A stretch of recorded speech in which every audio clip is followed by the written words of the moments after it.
What's up, people? You know what time it is. Wild card, bitches! Yeah!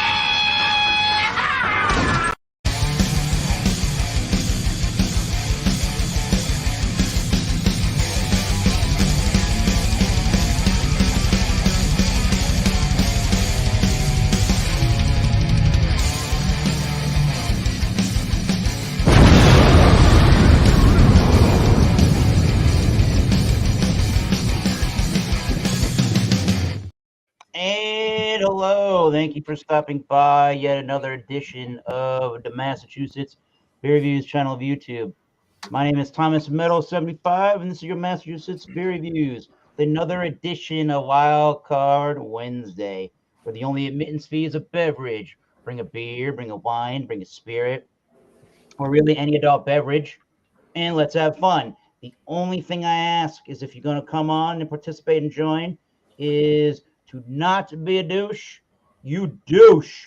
Cheers, everybody. And I am going to use, I guess I'm going to use this opportunity to raise a glass and toast a legendary English guitar player, Jeff Beck over here, that was 78 years old. And he recently passed away this evening from a bacterial meningitis infection.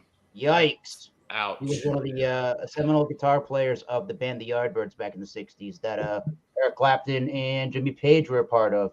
And I don't know. I don't think guitar playing has been the same since that man tried to do it. So cheers to that man, and in honor of him, we shall have a dram, I guess. We're going to do that with our panelists here this evening. We have East Coast Liquor Reviews from the great state of Rhode Island. Cheers. Cheers. And Bumpy Road Brews. You all know him from the great state of New Hampshire. Cheerios. And from the great state of New Jersey, we have one, the only, the James P. Madonna. Greetings. Earthling. Great state of Colorado, the one and only Shadio. Nanu. He loves melting. Oh, that cheese was so That silly. was all funky. Oh, that was my I vote sticker. Okay, that was I voted in 2014 election sticker. Oh, God. And you all know him. You love him from the great state of Oregon. The nose of knowledge, as I like to call him. Beer man. Cheers to the beer man. Cheers. And I'm your host, Thomas Mill75, for this wild Massachusetts Beer Reviews, honoring the late, great Jeff Beck with a dram of some Old Forester whiskey, but we'll get to that in a minute. We're going to go around the table and around the panel, I guess, and do a little presentation of what beer, wine, or spirit you're presenting, and give us a little pour. Let's go over to East Coast Liquor Reviews. Bam. Right. So I got from Jack's Abbey Craft Lagers, their Framing Hammer 2022. This is their brownie batter donut. Bourbon barrel aged. It says malt beverage aged in bourbon barrels with natural flavors. 12% alcohol by volume. A little blurb about Framing Hammer on the side.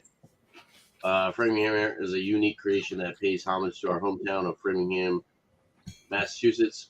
It's a hard-working city that can handle some heavy lifting beer and appreciate good craftsmanship.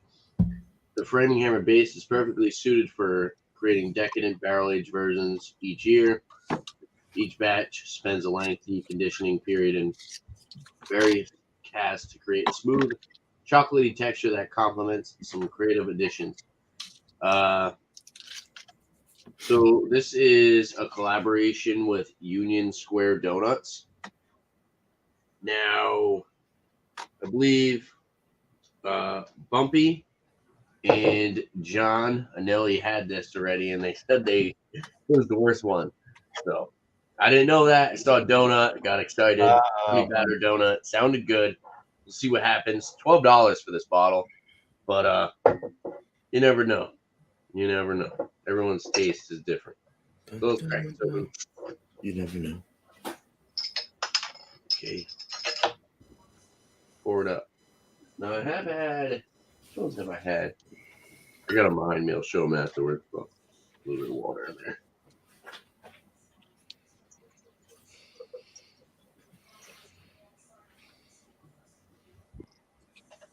Oh no. What Oh no. no. I poured it a little How's too it- aggressive. How's it going, Alex? We got about hold on, let me try it. We got like a 10 finger head. That's awesome. How did that happen? Yep, there you go. Pitch black in appearance. There's actually some floaties around on the bottom. A little bit of like a ruby, a little bit more clarity. See that? Cascading. But yeah, brown head, super frothy, sudsy, brown head. It's cascading, tight knit bubbles. Yeah. I did not expect it to do that. But yeah, we'll see what happens. Looks All pretty right. good so far. I mean, it looks like all the other ones. This one has a good amount of sediment though. So cheers. Cheers. We'll come Hopefully back. next time I pour it won't be like that. All right. Thank you. Tanner from the East Coast Liquor Reviews. Let's go to Bumpy Road Brews and see what he's bringing this evening. All right. From Branch and Blade out of Keene, New Hampshire, I have Sack Lunch Whoa. Strawberry. Yeah. This is part of their Fluffernutter Sour series. It's a Sack Lunch series, I should say. It's a Fluffernutter Sour. Let's see, 6% ABV. It says strawberry.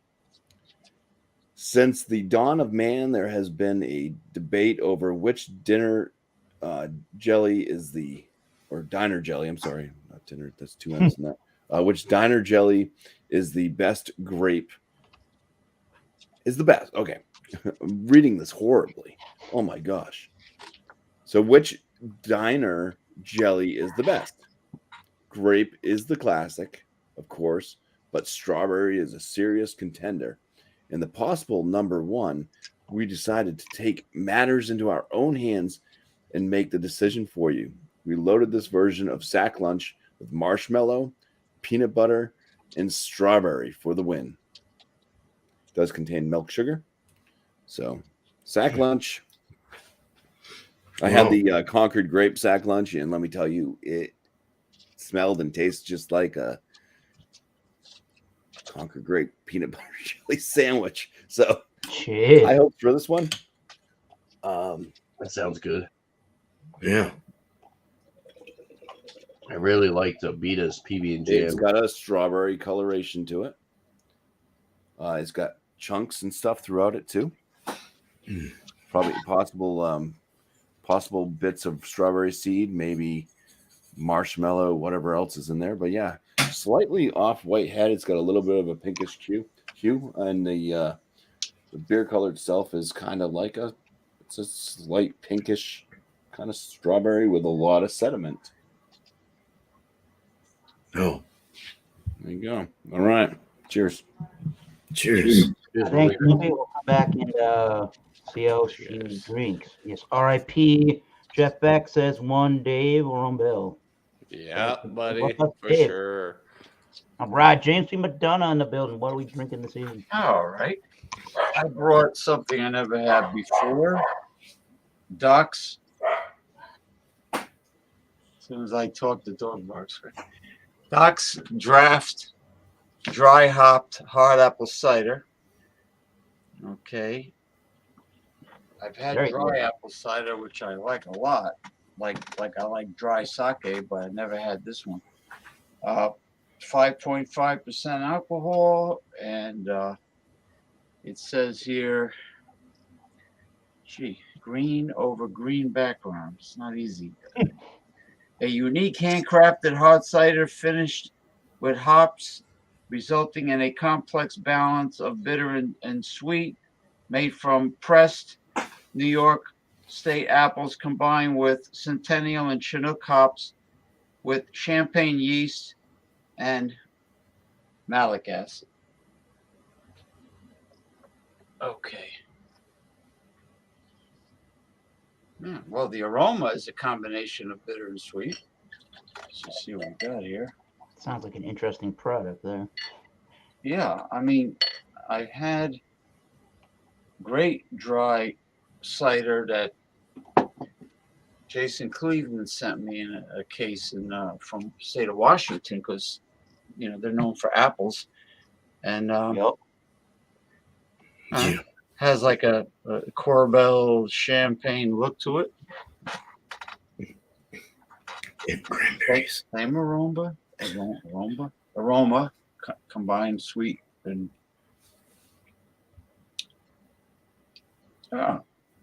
that's interesting.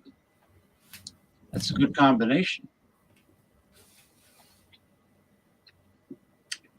That's excellent. Hops with hard apple cider by Doc's. I'm sure other companies must make this. I'll have to speak with Jason and see if, because he sent me some excellent products from Washington. Jason Cleveland, yeah. I'm sure Beer Man has very similar products in Oregon. That and cranberries here. Nice. Oh, really? Yeah. How about that? Yes. I've had cranberry wine and blueberry wine before. They're actually pretty good. Yeah. Oh, and blackberries. Sorry. Oh, blackberry. Dingleberry, no, huckleberry. Dingleberry. Yes. Are dingleberries from a super hot swimsuit model acceptable, or are they still dingleberries? So anyway, this is a great combination here. That's all I have to say. We'll come back around and get Yeah, it really is. It's come on. too sweet. It just has enough sweetness and the dryness and flavor of the hops. I'm happy about it. Killer. All right. I'm gonna put the MIDI track of Freeway Jam by Jeff Beck on in the background. Hopefully you censors will forgive me if you pick it up, for God's sake. We're talking over it mostly. The little music in the background ain't gonna hurt nobody. All right, Chedio, what are we drinking this evening?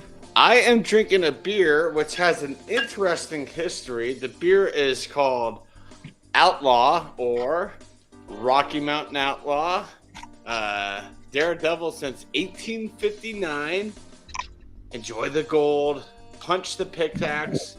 It is from Tivoli Brewing Company out of Denver, Colorado. Fun fact about Tivoli, they did start in 1859.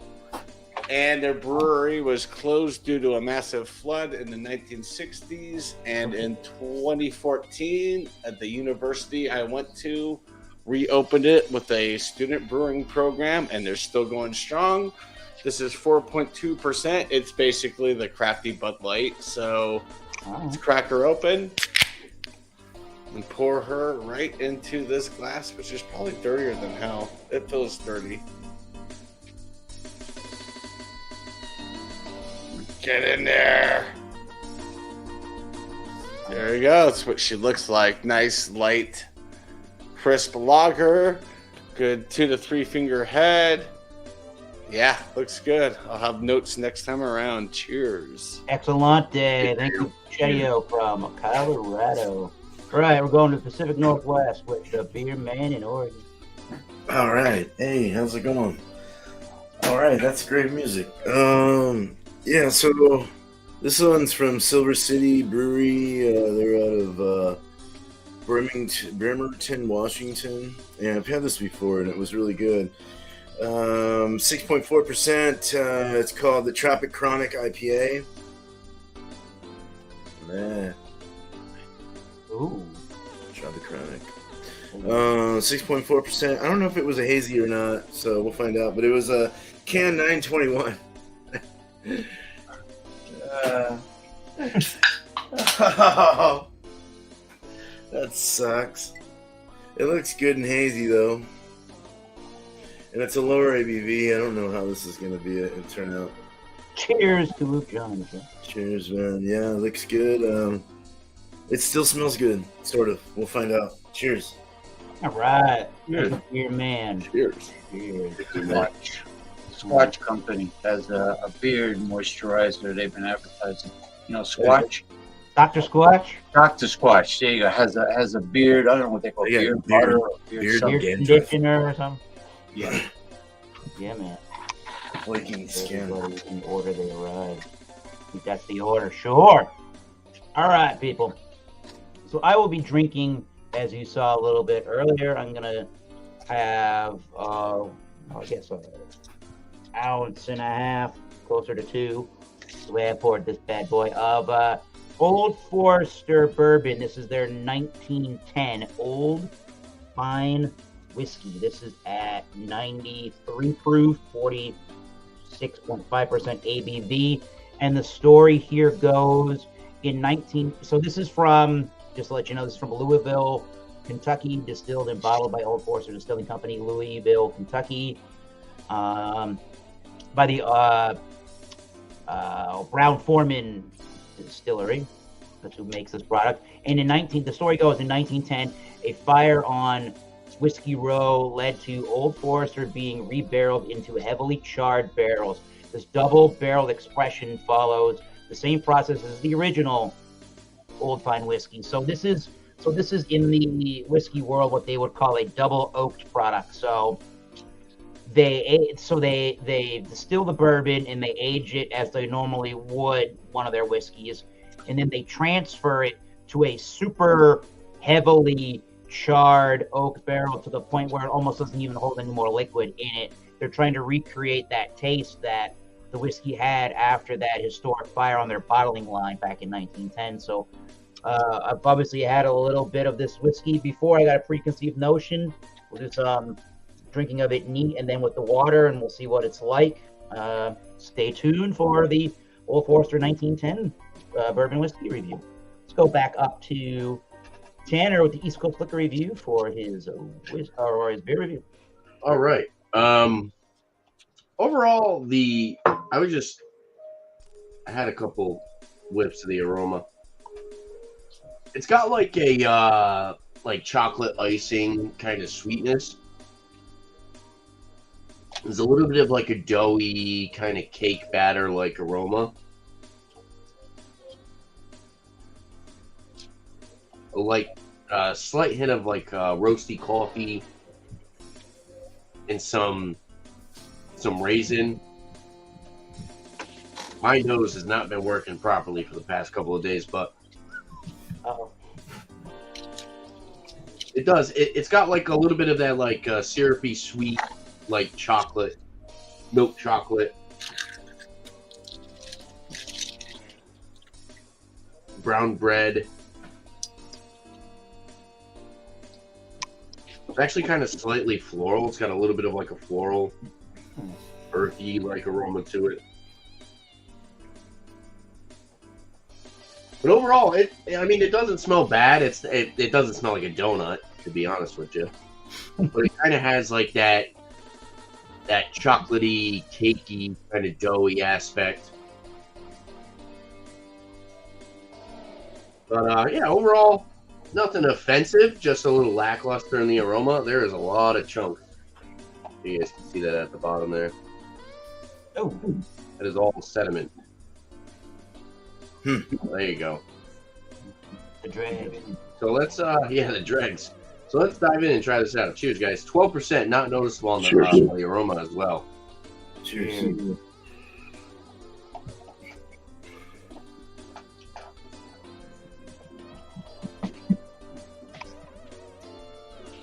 Doesn't taste like a donut. There is a boozy burn on the back end. 12%, definitely noticeable on the palate. How much does it burn? Yeah, really. Not that much. My insides right now. It does kind of have like that, like I said, like with the aroma, it's kind of like chocolatey, like chocolate cake, like a syrupy chocolate cake. There is a little bit of a like an odd astringent kind of aftertaste. I wouldn't necessarily call it metallic though. I think that's what kind of Buffy and John was saying, was like, we say like plasticky kind of metallic like notes. Bumpy. I thought it just tasted like waxy chocolate. Oh, waxy. Sorry. Yeah. Interesting. Yeah, it's just got like a little bit. I think it's like strong hints of oak on the back end. It's got a good amount of the barrel finish. So there's like a slightly, not slightly. It's an astringent drying finish that's kind of oaky, and I think the sweetness doesn't really cover it up as well, so you're left with a little bit more of that. Overall, it's got a good body to it. Definitely full body, light carbonation. A little bit of like a roasty kind of going towards like a little bit of like a smoky kind of finish, but definitely lots of like roasted dark malts, chocolatey, more. I get like milk chocolate, like sweet milk chocolate up front, but then it finishes with more of like a bitter dark chocolate with like a roasty coffee. And like I said, it kind of has like that cakey, doughy, like biscuity breadiness to it. But if you didn't tell me this had donuts in it, I would have never expected it to have donuts, because it doesn't really give you like, it doesn't give you like brownie batter or donut. Just like kind of a overly astringent finish with a syrupy, sweet, chocolatey flavor up front. Overall, it's not bad. I like it. It's definitely not offensive. I can't really find nothing offensive. I just think it's a little oaky. So you get a lot of the barrel. And I don't think they used much of the adjunct of the donut. But to be honest with you, I've had a lot of donut beers, and I think Bumpy even said it earlier. Most of the donut beers that I tried have been a little disappointing. So I'm sure it's an ingredient that's tough to brew it. Then of course you want to get the consistency right and the sweetness right. But yeah, overall, I've had beers that have donut on the label, and none of them have actually tasted like a donut. It's kind of unfortunate. But this is also still kind of chilled. It's still a little cold. I just pulled it out. It's only been out for like 20 minutes. So I'm going to sip on it. Put it back in. And maybe it'll change up a little bit more. I'll be able to pull some more notes out of it. But yeah, overall, not terrible. Not the best one that I've had by them. I've definitely had some better products as far as the Framing Hammer series. So here's guys. Good evening, Bart Robinson. Cheers, Tim. Good evening. Good evening, food, banter, or food, beer, and banter. Vanessa Kitty's in the audience. And number one, Nina Yo, as in Yorty. There's the cinnamon roll. Shit. And what all you all drinking, let us know.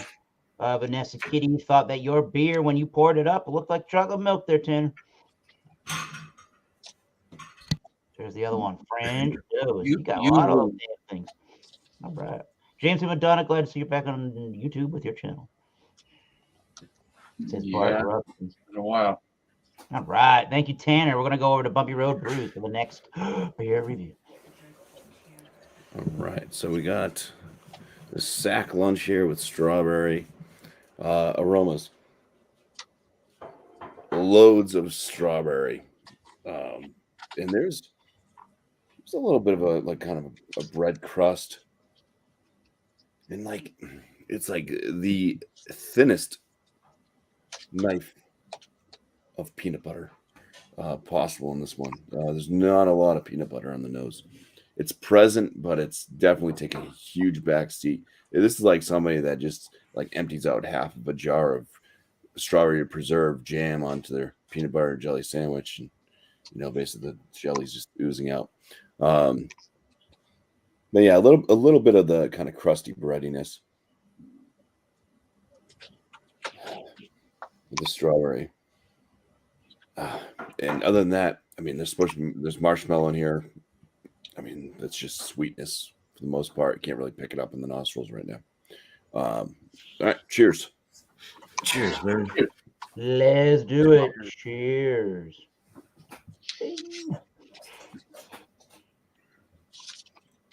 like a medium to full body feel to it, or mouth feel. It's a good amount of like sour to tartness to it. It is a sour, so that's nice to see. Definitely strawberry forward.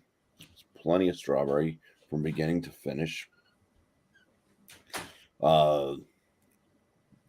Yeah, a lot's missing on the palate though. Like I'm not getting a ton of peanut butter.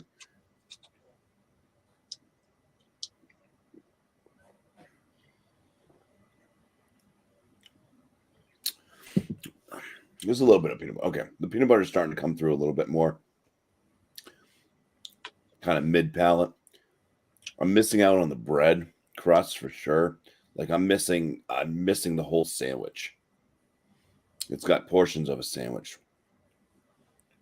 Now the sack lunch has been sitting in my fridge for, I don't know, I think I've had it for at least a month or two. So maybe it's, because it was a pre-made sack lunch, it's just all become soggy. It could have happened. Yikes. But yeah, definitely not as good as the Concord grape sack lunch that I had. That was fantastic. I picked up only one can of this as well because the price point. This was like I think it was like $36 for a 4-pack. And I was like, no way am I paying that much for this beer. So I got just one can, and it was like at least $10 for the single can. So yeah. Sheesh. Cheers. I'll come up with a score. Cheers, Bobby. Cheers, Bobby. Cheers. That's crazy. All right. Interesting sounding beer there. Cheers. We'll come back for the full ratings and scores after the panelists have reviewed their beverages. Right, let's go over to James P. with the got the cider review.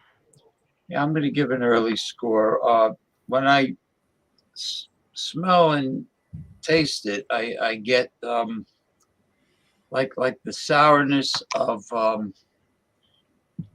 a slightly ripened kiwi fruit. I do get sourness, but not a lemony or citrusy sourness. And for some strange reason, the combination of the hard apple cider and the hops gives like a pine type of flavor. So it's a combination of a mild sourness like that you would get from a fermented beverage. A typical sourness that you would get, like let's say if you were fermenting vegetables like sauerkraut or something like that. Not a citrusy sour, but for some reason, I'm sure it's the combination of the hard cider and the hops. What do they say? Centennial and Chinook. It's a pine-like flavor. I mean, that's all I can really say. Thank you, Bart. Greetings, Bart. Hope everything's good with you. I'm back on YouTube with my show so far until they throw me back in YouTube prison. Jeez. I'll go there, shall we? Yeah. No, I honestly don't know why. I don't know. They never tell you. But anyway, the combination of the two, this is the flavor they give me. There's always so much you could say about hard apple cider. Doesn't have nearly the complexity of a craft beer or stout, but that's pretty much what I get. Compared to the other hard ciders I've had,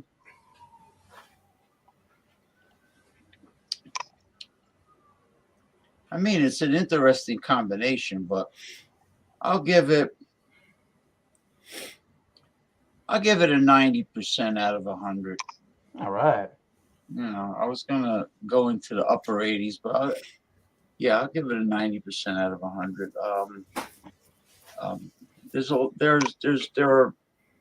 There are many companies that deal with local regions of the country that people don't realize how great their products are, even though they're very little known. They don't have the popularity. People, when you think of hard cider, they think of this one here, Doc's and Woodchuck and Angry Orchard, which isn't a bad company. And the English Woodpecker, and then Magnus, which I didn't know was too sweet, from Ireland. Magnus was too sweet because they add sugar. I don't know why they're adding sugar to something that's made from apples. But anyway, regardless. All right, so 90%. All right, we got the review already. Cheers on that note. Thank you, James. Jamie C's in the house. Welcome, Jamie C. Yes, RIP to Jeff Beck, everybody. Crazy day for that. But let's go to Chadio with the lager. You got a lager beer over there. Yeah, it's a very light lager, 4.2%.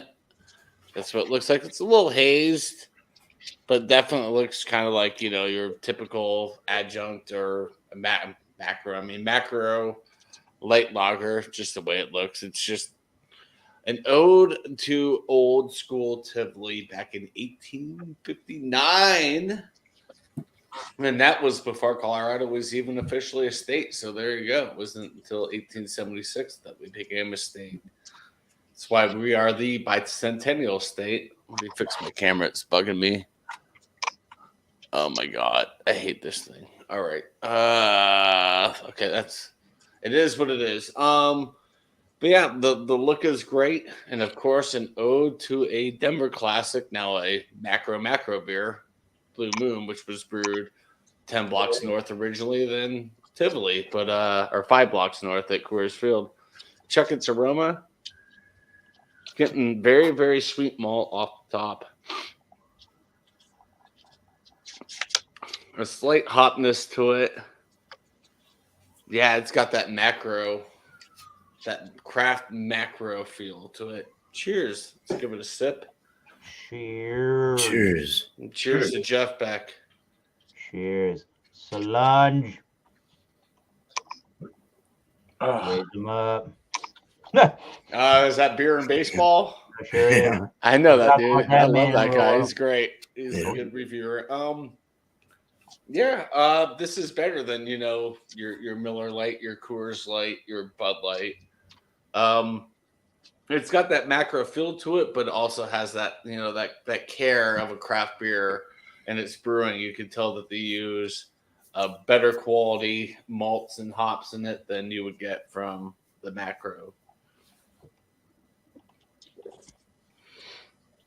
But very smooth, easy drinking. I bought a 12-pack today for $11, so I wasn't expecting much from it, and it's surpassing what I was expecting from it, so that's pretty darn good. Nice. Yeah, cheers. I'm going to sip on this further and give you a number next time around. Where's the cat that stares at you? Which one? The one. The fat one, she died in April. She's been gone a while. Oh, The one that was right here. Yeah. Yeah, she's been gone a while. I was about to say, which cat? They all stare at me now. The one that used to prop up on the arm of the sofa. Yeah, that was Stella. She passed away in April. Oh, So man. she's been gone a while, and I'm still cleaning up my house from her. So there you go. Sorry to hear that. No problem. Thank you for that. Cheers, sir. thank you, Cheers. Chadio. We'll come back. Mhm. Yeah, we're gonna Cheers, come back around. We'll see Chadio's score and don't forget, everybody here does their own YouTube shows and programs. Hit that subscribe button to everybody, and their names are where their YouTube channels are, and hit that notification bell. So every time we go live, you know that people are going live. So take the time. It's only a click, and it's completely and utterly free to support us. So let's go over to Beer Man in Oregon. All right. So the chronic, tropic chronic. I've been sipping on it a little bit. It's really strange. It's 3 months, no, like 9. What is it?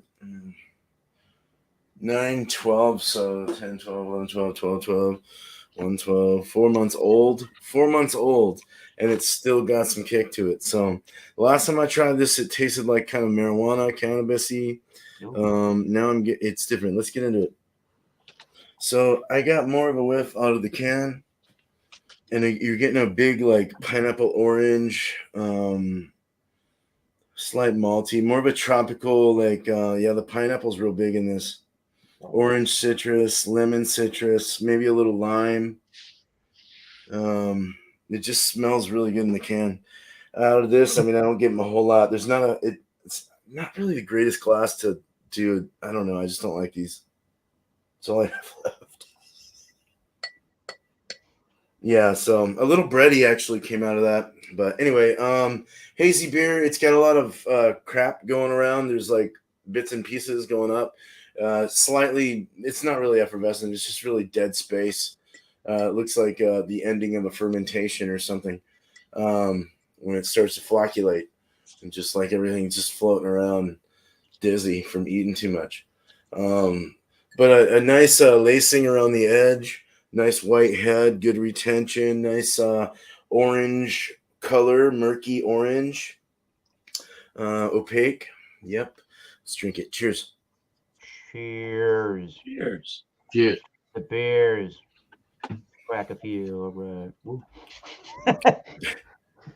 This is a strange one. It's got like watermelon, kiwi, lychee. There's a little like a floral, strawberry-ish, like I don't know. You get orange, you get mango, pineapple for sure. It has a little bit of like a danky thing to it. The finish is kind of slightly piney, grapefruit, pink grapefruit, maybe more. Isn't more of a sweeter like grapefruit? I think the pink one is. But well, if you had some sugar, it's even better. But but no, it's got a good mouthfeel. Mouthfeel's kind of zesty.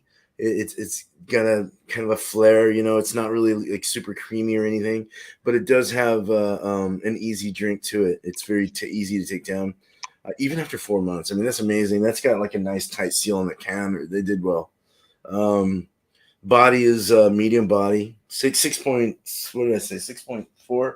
Yep. 6.4. Yeah. So, and it tastes like a 6.8. It's got a little heaviness to it. It's quite nice. No alcohol. Perfect. Overall, it's just good beer. I like it. Drinker. Good drinker. So Nice. Cheers. Good day, Sam Shamali. Cheers, Sammy. Right on. Coming in quickly. Yes, cheers to the man. The man, the myth, the legend. Good day, Sam. Good night. Hope you're loving those beers. Almost a weekend. We're getting there, folks. We are getting there. Cheers to the man. Once again, Mr. Jeff Beck, 78 years old, died from bacterial meningitis at the ripe young age.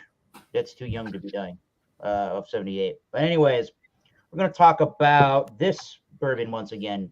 The Old Forester 1910, the Old Fine Whiskey. I got this on sale on Black Friday for, I think it was around $45, $45. It might have actually been, around $45. I think this is typically around 55-ish bucks, so I thought that was a pretty good deal. And I poured out the whiskey, and it's been in the glass since a couple of minutes before we started, so it's really had some time to aerate and get acclimated in the glass. This is, again, 46.5% ABV, a 93 proof, not the highest proof, but it's packing a little bit, but it's not a barrel strength or anything like that. So this will be a little bit of an easier sipper for you. So it's a double oaked product. They age the bourbon as they normally would at the distillery. This is the Brown-Forman product. And then I don't know for how long they transfer the whiskey into a heavily charred oak barrel to the point where it almost doesn't even hold liquid anymore, to really recreate this bottling line fire that happened in 1910 at the Old Forester Distillery, to give it that kind of a note. So let's give it a nose, neat, a taste, and then we'll add some water to it. So just to speak of the color, It does have a nice dark copper color to it. It's not the darkest thing known to mankind, but I think those heavily charred barrels are really giving it a darker color, darker than gold. Definitely, it's more copper penny-ish to me, at least. The nose on this one, I'm definitely getting a lot of vanillas. It's a big vanilla, sweet nose to it. There's some toasty. There's obviously some toasty charred element to it. What else am I getting? It smells like it's a bigger percentage than 46, than 90 proof. So it has a full aroma, definitely. Getting a toasty note, marshmallowy kind of a note in there too. Again, the charred barrels are in there. I feel like I'm getting a little bit of a pine aroma or something that's more maybe minty in quality. I don't know how high the rye concentration here is in this particular bourbon. All bourbons need to be 51% corn, and the rest of the mash bill can be utilized with whatever else you would like to utilize. So I'm getting a little bit, I thought pininess, but maybe more of a menthol, a minty kind of a note. And Tanner has a little bit of Old Forester 1910 with him. Yeah, I only got like a fucking drop left. So really nice, inviting nose. It does, however, smell a little bit big for its ABV. Maybe there's a little bit of a cherry like you get in a lot of bourbons. Some just generalized baking spice. So let's give it a taste. Neat. Cheers to the 1910, the old fine whiskey from Old Forester and Brown-Forman.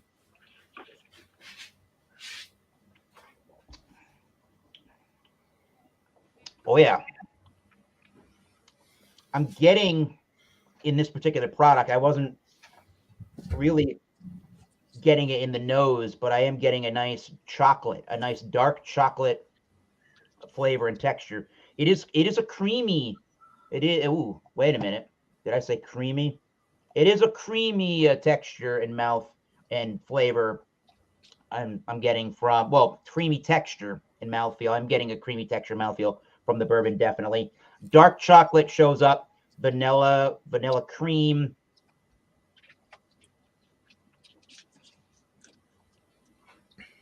I'm getting some baking spices. I'm definitely getting some cinnamon, a little bit of cinnamon, clove. There's a nuttiness in there too. It's like, is it a walnut or a pecan? Maybe it's more like a pecan. A pecan? Yeah, was it peckin? Piquant. Pecan's what truckers keep in their trucks so they can keep their hauls going. Wow. I'm getting a dark cherry in the background. Peckin. I'm getting the Kentucky hug, that warming that you get when it goes down the body after you take the initial sip and do your finishing. What else?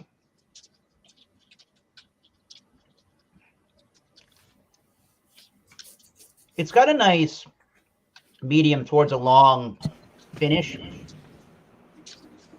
Lots of dark cherries and barrel spice at the end of that. And as it dries, it definitely is a drying sensation in the back of the palate. And it's definitely a tannic drying whiskey at the back of the palate. I really like the chocolate and the vanilla notes. I definitely like that most of all in this. And now that I'm swirling it and smelling it, I'm definitely getting more of the chocolate finally. The chocolate's starting to come out in the nose now, and more of the charred wood elements. Definitely has a nice toasty charred element to it. I don't know how it can be toasty and charred, but I think it's a charred element to it, and that toasty marshmallow note is definitely what's coming out. That's the way to put that. Yep. Awesome. I did a review, and I'm gonna have to do one on my channel, but I did a review of the 1920 Old Forester from last Friday on Jay Terrio's Fandango Friday with the Liquors, and that was 115 proof. And that was just I like that bourbon. It's got a super long finish, super refined kind of whiskey where you got to sit down and really think about what you're sipping on there. That one's a little bit hotter and a little bit more challenging. I think this is a little bit more approachable, and I don't know. I seem to like that double barrel essence to it. It's giving it a different dimension. So let's put a couple of straws of some cool water into the whiskey. Do 2. I like to do 2 to start off and see where we're at. I notice a lot of the time that that obviously water is able to open up the whiskey and cut through some alcohol notes. It'll bring out some flavor compounds, and to me, I've started to notice that the body and the finish of the whiskey and the viscosity seem to change a little bit. So let's see what happens with 2 straws of water here. Okay, so that already opened up past the alcohol sharpness there. Nice. Very nice. More vanilla cream shows up immediately.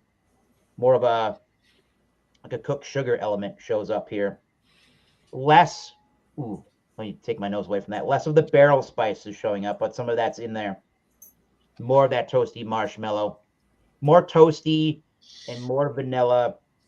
Maybe a little bit of a banana note in there. Some people say, Forster's got the banana. I can see that now. Like a banana cream with some nice dark chocolate there. Let's give it a try with the water. Cheers. Cheers. How's your water? That's great. I apologize for a little bit of a lengthy review. Maybe when I get through doing some more whiskeys over time, I will grasp of it better. This is a little more of a complex product, the whiskeys and the beers for me. But definitely more of the banana note comes out here. Banana cream, vanilla. Almost like a graham cracker, like a s'mores graham cracker kind of element. With that char and using that secondary barrel, it's really giving me that toasty kind of an element. Now there are bourbons that do a toasted barrel where it's not meant to be a heavily charred product. The barrel is just lightly charred over time. It's not super on fire. They're just lightly charring it. And I feel like because of how the first barrel was done in comparison to the second one, that's how I'm getting this one. A banana cream, what did I say? Like a s'mores kind of a deal. The finish,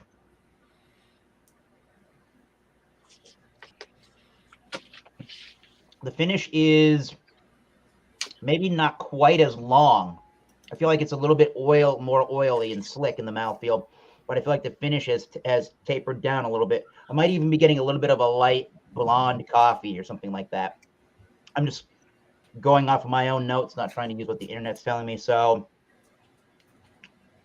and I feel like it's not quite as dry of a finish. I'm still getting left with some of the vanillas and a chocolate essence as it slowly tapers down, but it's not as bone dry as it would have been just neat by itself. So this is really nice.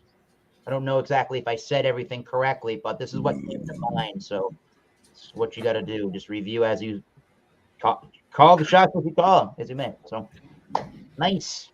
Very nice. Nice. I cannot complain, and I will be trying to find some more double oaked products. Maybe Old Forester makes one. Maybe I'll replace this with Old Forester next and see what that's one. So let's go back around, see what everybody's doing. Hopefully everything has been delicious. And if you're going to rate it a 100, Alex will be impressed. Let's go back to the East Coast Liquor Reviews with Tanner and see what he is thinking about the beer. After sipping on it for a little bit, you can kind of tell it's a Baltic Porter. This one specifically, it does kind of have like that, like the icing, like that kind of chocolate icing you would get off like a donut, but it doesn't actually give you the actual donut, Kevin, doughy, sweet donut flavor.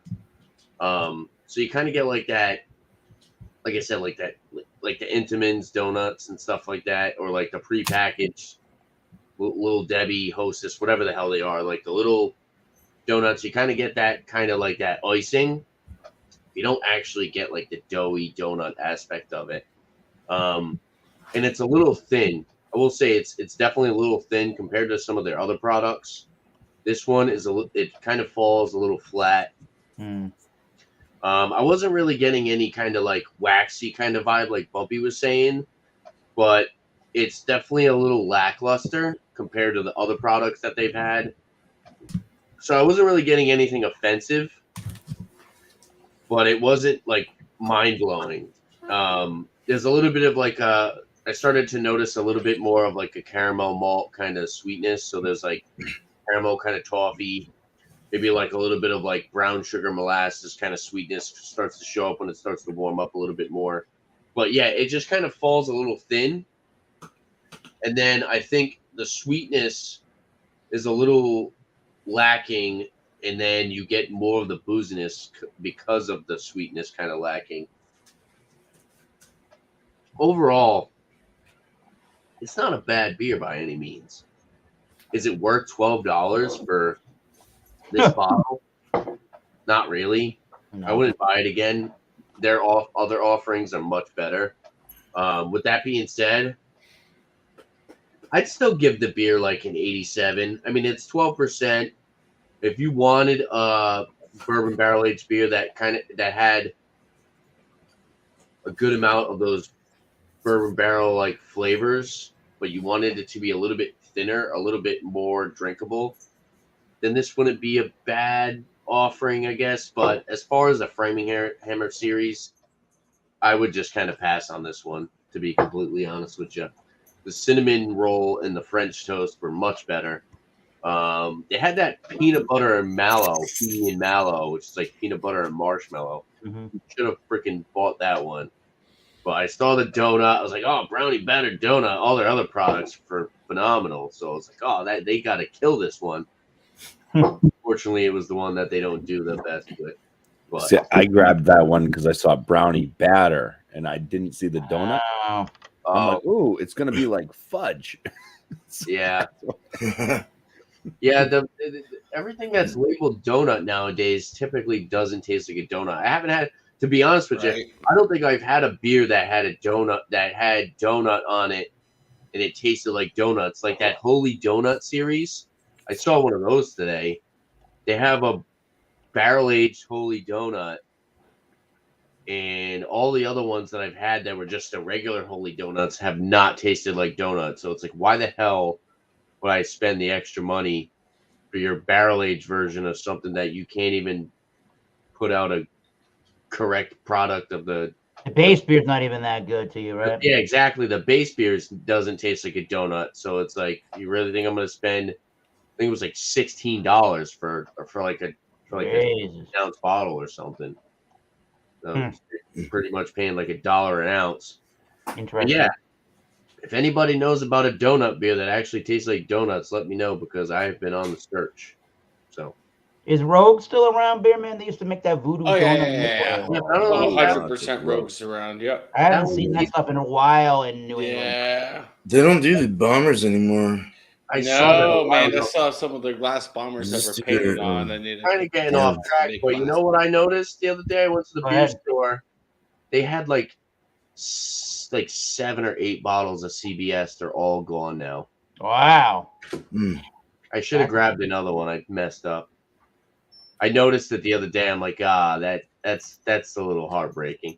I should have grabbed one. Oh my god! If I ran into a CBS, I'd buy the whole fucking lot. I wouldn't even care. Like, I'm buying them all. Fuck it. I was like, oh damn! Some guy must have walked in there and bought all of them. Yeah. Bet you any money. There was like 8 bottles sitting on the shelf forever. And they're all sitting. They were the bottles too, so they were like the 2018. So they had some good age to them. Some guy probably just walked in, snagged them all, and who knows what he's doing? Or maybe he's selling them or just selling them. But yeah, cheers, guys. Like I said, definitely not the best by Jack's Abbey Framing Hammer series. See what happens is you leave this whiskey glass sitting around, and this thing changes all over the place. It's already evolving and changing. I'll have to update some notes when I get to the review. So just wanted to add that really quickly, that there's no possible way that I could have gotten to every flavor note just in that unabridged amount of time. So we'll get to that. So cheers. Thank you, Tanner. Let's go over to Bumpy Road Brews with his lunch meat beer, whatever it's called. Their lunch Cheers, meat Tanner. Cheers. Let's go back Ciao. to donuts. Oh, Yeah, the sack lunch. Like I said, this one was just not as impressive as the first one I had. Plus, the price point on it is stupid. So it was decent though. It was a decent sour. It's interesting seeing strawberry used. You don't see a lot of strawberry flavors on sours. I don't know. There's been some strawberry blondes and stuff, I guess, but that's just because people want to be gimmicky, you know. I'm gonna score this one. I'm gonna give it a 40 out of 50. It's all right. It's good. But yeah, it's not one I would pick up again. I'd get their other sack lunch. I wouldn't pay the extremely crazy price point that they have out there, but their first sack lunch I had, the Concord Grape one, was holy crap, a peanut butter and jelly sandwich with Concord. You could taste the Concord Grape. And it was just so well blended. You get both, you know, the bread, you got a good amount of peanut butter notes and the jelly, and it just was like eating a peanut butter and jelly sandwich. And that's what I was hoping this was going to be more like. But it was more or less a strawberry sour ale than anything with a slight amount of peanut butter. Yeah. So that does it. Right now I'm drinking a Hop Slam, just chilling and waiting for the next episode. holy shit. All right. Cheers. Cheers. I don't know about that one. Trying to figure otherwise. All right. And then Craft Beer Pours showed up. Cheers, Craft Beer Pours. What's Haven't up, heard from you in a hot minute. CBP? What's going on? And John Womack is a Virgin Choir boy. No, I don't think so. That's far-fetched there, John. Kevin Johnson, I need to get my hands on a bottle of Angel's Envy. Such a great product. That is a Kentucky bourbon whiskey. I think it's from Kentucky. I don't remember. You know what? Let's go to Chedio. He's drinking that luxury. No, I poured more. I grabbed. I cheated. I grabbed 2. That's how you do your shows, boys. Because you can re-pour when you give your score, and it looks like this. And Or when you give your score. yeah, I mean, I'm sniffing it again, and I haven't had Angel's Envy yet. it's kind of that cereal. It's like a cereal, like wheatness to it. It's really good. I like it. God, it's probably not too much more than like was it Pabst or Keystone Light. I mean, it's a couple bucks more than those, and it's worth the extra few bucks. Yeah, this is a solid beer. I'm gonna put it right at a 90 out of 100. I kind of like it for what type of beer it is. I wasn't going into it expecting much. I'm like, I'll probably give it like an 80, whatever. But no, it's a 90. Tivoli nailed it. They made a great craft light beer at 4.2%. It's a nice light crafty adjunct. So I like it a lot. 90%. Cheers. Nice. Cheers on that. Cheers. Hell Cheers. yeah. Thank you, Chedio. All right, we'll go to the Beer Man. All right. I'm really glad that this has retained some of the flavors that I remember from the last time I had it in a 4-month period. So since it was canned, so that really jumps up the score a bit. The tropicalness, the dankness, it has like a cannabis-y kind of thing to it. But it's also got like that nice pineapple and kind of, I said, what's that? The lychee kind of thing. A little bit of floral, a little bit of berry. Very, very nice. So I would give this like a 93 out of 100. It's pretty good, actually. I bought it again, and I'll buy it again and again if I see it. So yeah, it's good stuff. Friggin' yeah. 6.4. Hell yeah. Not That bad. just sounds like it's a nice drinker at that 6.4. Nice drinker. Yeah, very nice drinker. Drink a belly off our Happy with it. Hell yeah, thank you, Beer Man. If I could get that, then shit, I would try that. Some of the more interesting reviews I've heard in a while. Nice stuff. So, let's talk about where we're at in final scores for the Old Forester 1910 Old Fine Whiskey. Double oaked product from the Brown Forman Company with Old Forester, mimicking the flavors of a 1910 bottling fire at the distillery. So right now, this is the water edition, and even since last time I've picked up the glass, I'm getting even more. I'm getting different notes already. I'm getting much more of a caramel sweetness in this. Definitely, I started to notice the caramel sweetness and some more of like a dried fruit. I think I was getting cherries initially in this, like in so many bourbons, you get cherry notes, but I'm getting some more dried fruits in the nose on this one. So when you drink it right now, and cheers as well. Cheers. Cheers. Cheers, man. Yeah, way more of a caramel, oaky presence, or maybe not any more oaky. I shouldn't really put it that way, but there's definitely more of a caramel, like a salted caramel almost in my palate. I'm still getting that toasty marshmallow, vanilla, chocolate, or cocoa, whichever one you want to call that.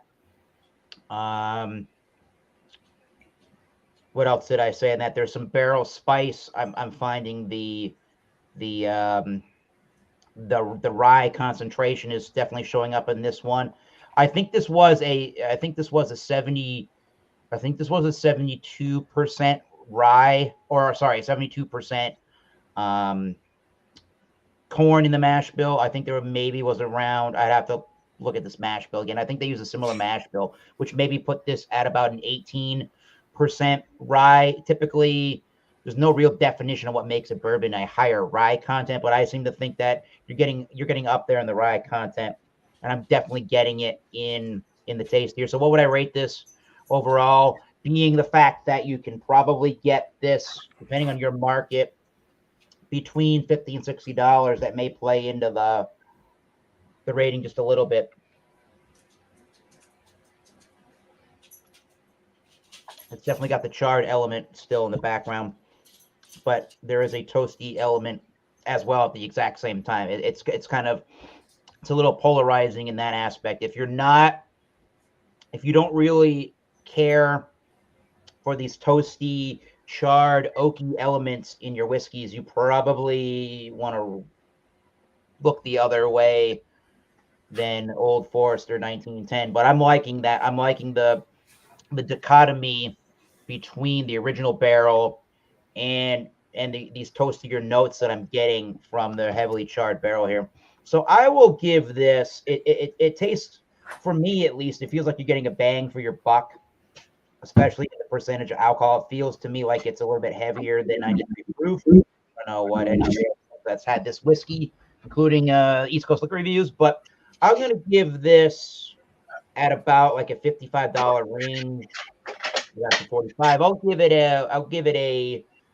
What did I give I gave the 1920 93. I'll give this a 90.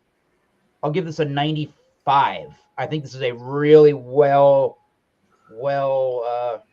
crafted whiskey. I think the 93 proof, you shouldn't be afraid that 93 proof isn't going to give you any flavor notes, or it's going to be too thin in the mouth or anything like that.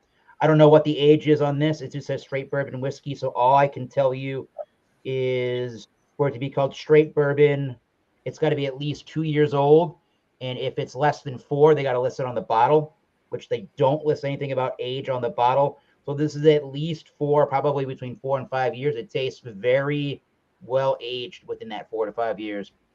So again, you got to like the oaky flavors, and you got to like the contrast between the two barrels and how they play with the sweeter elements and the more the baking spices and the chocolates and the marshmallowy notes there, and more of a kind of a woodsy tannic finish. So 95, this is good stuff, and I think I'll be looking for some other double oak products in the coming year.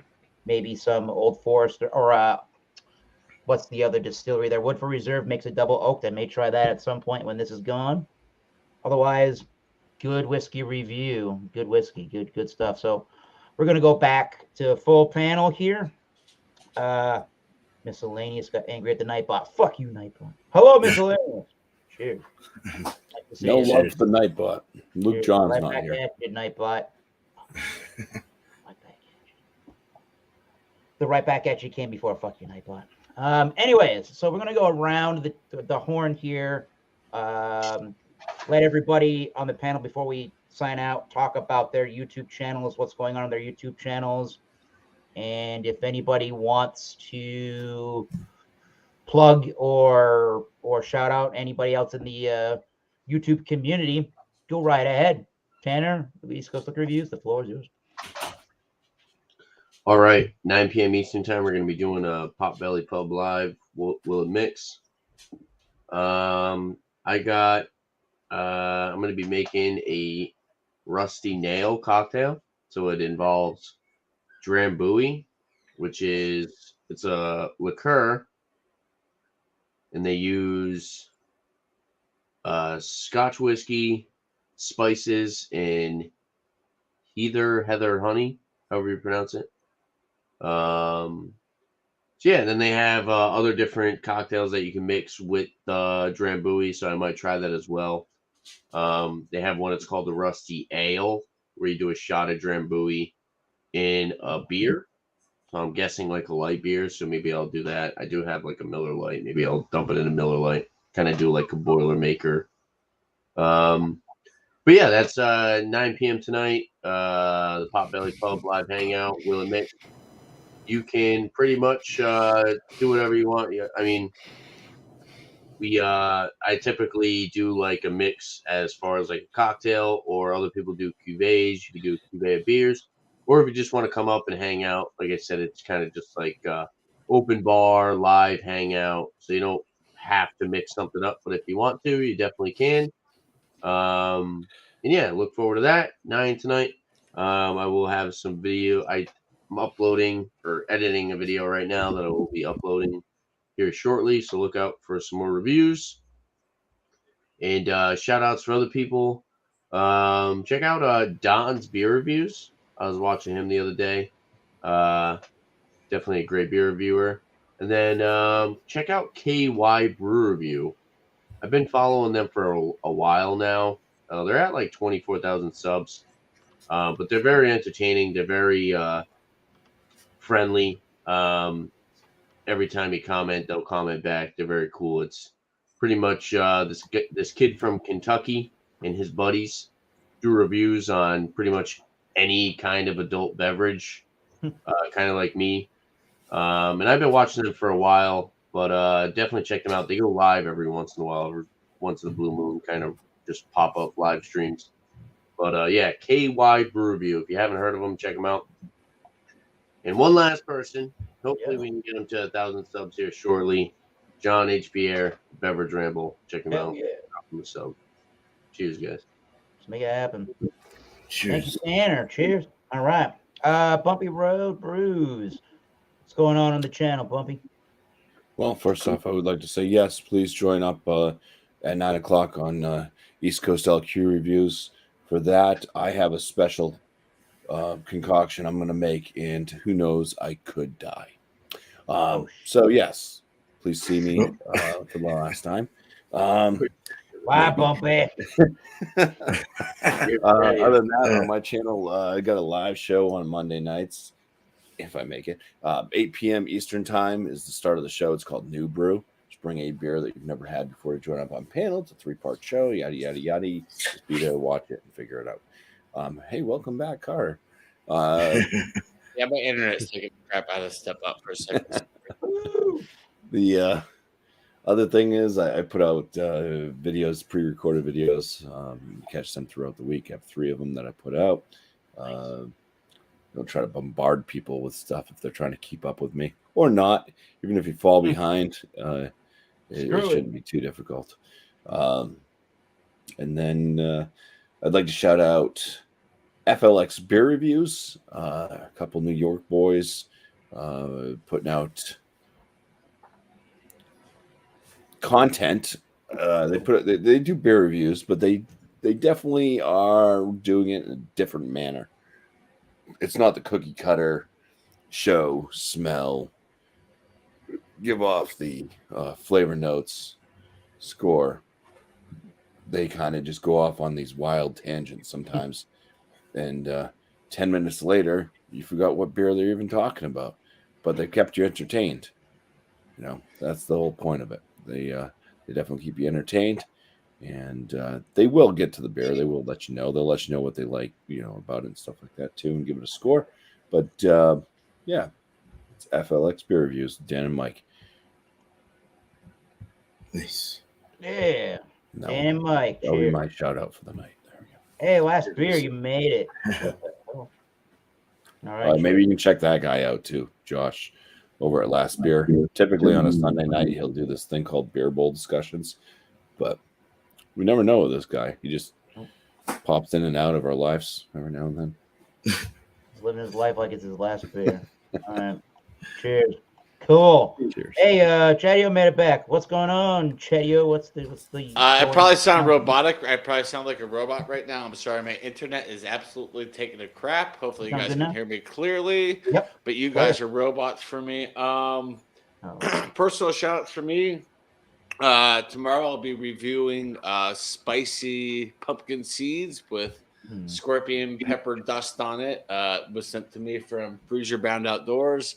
If you haven't checked him out, good guy. Does a lot of outdoor activities, a lot of bow hunting. So he's a really cool channel. Also, I have a pizza that just came. I'll be reviewing that between this show and Tanner's show. I may be a little late for Tanner's show due to editing and everything, but I'll be doing a pizza review. I plan on having that come out Monday. Outside shout out, Thrash Life. Check out Thrash Life, Thrash Talk, Saturday, 6 p.m. Eastern. He always has a good time there. It's a free-for-all, so it can get a little hectic, but it's always a blast over at Thrash's. So cheers. Hell yeah. Thank you, Chadio. And that's a free-for-all. Free-for-all. I did it on purpose. Well, you guys know my channel or my stuff, so Beer Cheese Tuesday, 8 o'clock Eastern. Sorry. Continue. Raining outside. I was like, what's going on? I'm trying to play some Thunder for free for all. Oh, that was crazy. I Beer Man. My bad. What's going on? No, that freaked me out right there. I thought it was like heavily hailing. Yeah, Beer Cheese, and then Wednesday will be a Saturday Night Fever theme, so bring a little disco to that. That was Chadio saying, "Hey, let's do a Saturday Night Fever," so we're gonna do that. All right. Yeah, find a beer wrapped around that, and just two people real quick. Ron's Beer Reviews and Tools, cool dude, man. He's over in your neck of the woods. His last one was Destination Argentina Run. Yeah, something. I don't know what it was, but I need to go check. Oh, he does Twinkies too, mint chocolate Twinkies. Yeah, whoa. That sounds good. And then you got Whiskey Nerd, who is from Austria, and you can't understand a damn word he says. But if you pinpoint certain things, like he'll say chocolate, or he'll say like, you know, like little things, vanilla, like you can pick up on it, and you can also, yeah, you can look it up though and like find tasting notes, and then just kind of like go back with it or understand his Austrian language. But he's cool as hell, man. He reviews whiskey like straight up, like all good whiskey. So like a Scotch and whiskey and stuff like that. So been with that guy for a while. Yeah. Cheers. Cheers. All right. Thank you, Beer Man. Get to the chopper. So, yeah, don't forget, I keep mentioning this, but everybody's got a channel here. Subscription buttons are on everybody's channel. Their names or their YouTube channels. Go and support these lovely, fine gentlemen on the panel every week. They would appreciate that. As for this channel, we're doing this show next Wednesday, which is the 18th of January. We're already getting towards the end of the month here. We're already going into the third week, or we're getting into the second full week. Crazy. Going crazy here. This is the Wild Card Wednesday again. Any beer, wine, or spirit you want. Let's just have some fun with a adult style beverage. And, yeah, just don't be a douche. That's everyone's been pretty well-mannered and polite, and we're just having a good old-fashioned time. Why not? I've been shouting out these two individuals for a while now, but God rest Jeff Beck once again, 78 years old, and we lost that man way too early. Go check out the beer, the barbecue, and the baseball. He is a great YouTuber of the beers from the state of Ohio, I believe. He knows a thing or two about beer reviewing, so go check the man out over there. Nice. And then on the whiskey side of things, with the little splash of beer reviews too, there's the Barley Lads that started in 2021. 5-minute whiskey reviews of any style whiskey, ryes, bourbons, any world whiskeys, scotches, Irish whiskeys, and again, a smattering of some beer reviews here and there. Between 4 and 6 minutes, about an average of 5-minute whiskey reviews. Good knowledge on the whiskeys, knows how to review them and pull out the tasting notes, as well as giving you a J. Terrio style abridged history on the distilleries before each of the whiskey reviews. So, Beer Barbecue Baseball, the Barley Lads. Go check them out. Go check out everybody here on the channel. We'll let East Coast Liquor Review and Tanner get ready for his program coming up in the next, 13 minutes now. And as I say on my YouTube channel, until next time, keep tasting those great beers, spirits, or I guess wines. Cheers. We shall see you soon for yet another edition of the Wild Card Wednesday, bitches. Wild card, bitches! Yeah!